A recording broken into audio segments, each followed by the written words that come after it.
What's up, my Central Unit? It's the Central Man here, so this is gonna be another wrestling topic video. Sick and tired of these WWE fanboys, anti smarks, the AE fanboys, it's short for Attitude Era fanboys.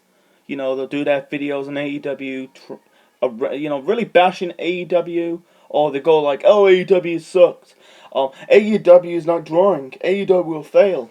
Sick of tired of these fanboys saying, "Oh, it's going to fail." But they've done 4 good shows. They've still got momentum. They're doing. It's very funny. Um, they think they're doing it in smaller venues, like doing it in gymnasiums. This is the video I'm gonna talk about the 2 main reasons of these fanboys, these dirty dick pullers, think AEW will fail.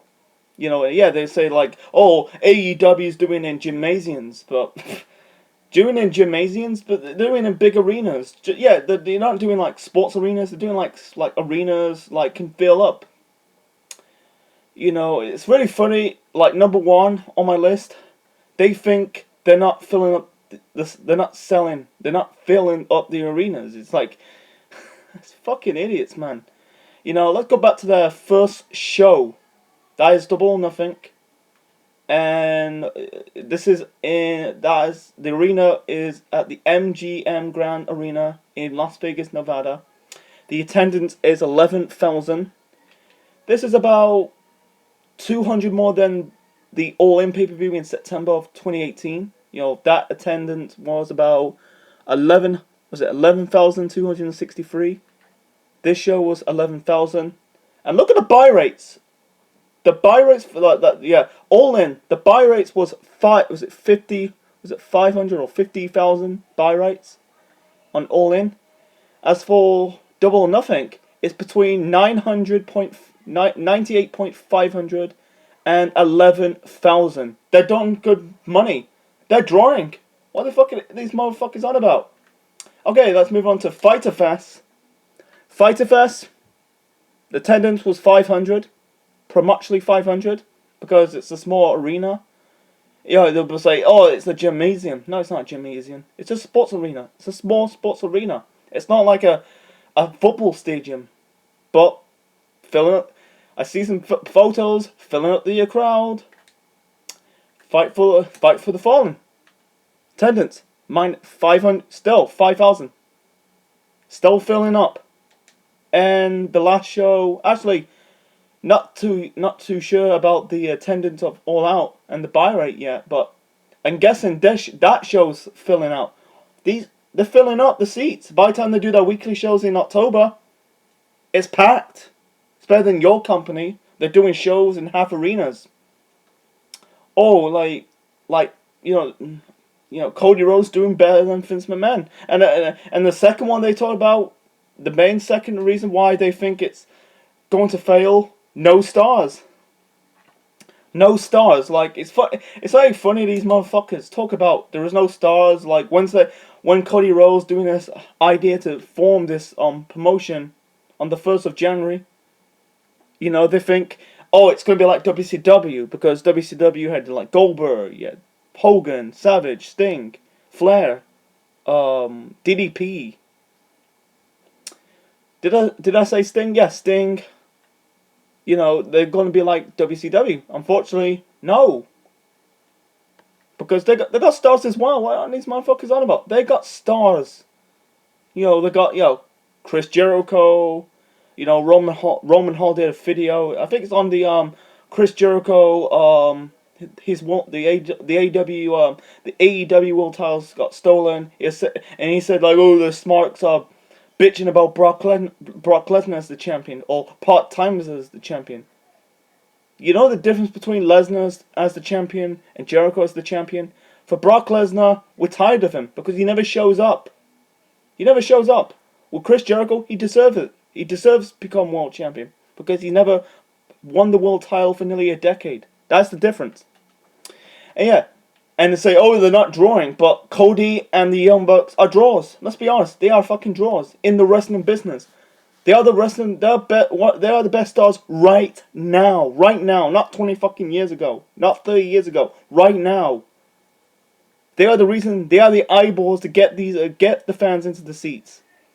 You know, we're excited because WWE they had chances to make their product good, but many times they failed. So there's alternatives. Yeah, you got like ROH, New Japan, TNA. They are alternatives. They are just alternatives. And it's gonna go on ITV for the UK fans. And TNT in the USA and basically Canada fans. And it also, oh yeah, they're not gonna compete. And it's really funny, like Vince McMahon sees them as competition because Vince McMahon is just a coward. Because instead of trying to make Raw and SmackDown good or better, he's gonna sabotage NXT. It's just like, let's talk about the roster a little bit. You got like uppercomers like Hangman Page, Pac.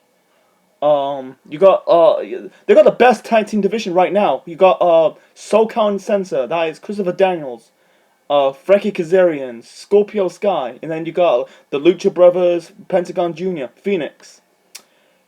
The Best Friends, Chuck Taylor and Trent Beretta, Angelicio, Jack Evans, Dark Order. Looks like they're building a good, perfect tag team division. It's better than WWE. They can't even do shit. Shit. The women's division, they got the best, like Britt Baker, Awesome Kong, the Brian Alley, Nyla Rose. 100% hope 100% Tessa Blanchard could go to AEW one day. And I hope Lana Austin goes to AEW one day. That'd be another topic for another time. And you got Billy Gunn. Billy Gunn's backstage, working backstage. Jim Ross is the head play-by-play. Michael Cole, for the past decade, I'm not saying Michael Cole is a crap commentator. He's good, but he's not even a wrestling commentator. He's more like a salesman. As for Jim Ross, he's one of the best wrestling commentators of all time. I heard rumors like Tony Schiavone's part of it. Senior producer. He's working backstage, but Billy Gunn. These are fucking stars. Yeah, they're not like drawing stars, but they're stars in the business. And you got stars from right now, upcoming stars, Darby Allin, to Jungle Boy, to Maxwell Jacob Freeman, Kenny Omega. He's the hottest wrestling prospect right now. Ever since he's fighting with the match against Okada from 2 years ago and fighting Jericho last year, he's become one of the biggest stars in the wrestling business right now. Jon Moxley, he didn't do jack shit in WWE. They fucked him up when he came to New Japan and AEW. They do have some buzz. They got stars from the future that could be big, larger than life. You gotta give it some time. Sick of these stick riders. Sick of the fucking Charlie Rankings. Actually, Charlie is no longer on YouTube. Roman Hall, fucking Brad Rolls, Jay Rant, Rant not giving this promotion a chance. Actually, not giving other wrestling promotions a chance. Because it's now WWE, dude.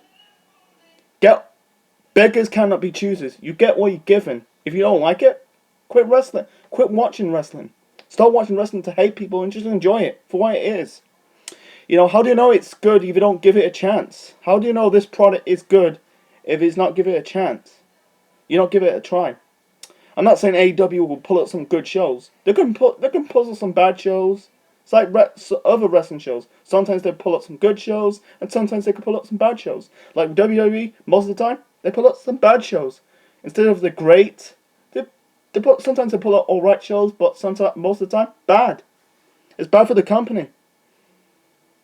That's my 2 cents on it. I was about to do a longer video, but nah. I was about to do a 10 reasons why AEW will fail, but God, that video is really wasting my brain cells, man. I don't want to waste more brain cells ranting about fanboys on it because they're on their little bubble, shitting on AEW because they got no future stars or larger than life stars because it's not the Attitude Era. You gotta realize this is 2019. 2019, not the 90s. You know, like it or leave it. If you don't like it, get off the fucking wrestling community. Go and talk about something else. Don't get it. Don't get it. You know, they just overrate the product or every type of wrestling promotion out there because it's not WWE relatable. But it's really funny, they bash WWE, but could still continue to watch it. You know? So that's my 2 cents on it. That's the bottom line, because the Central Man said so.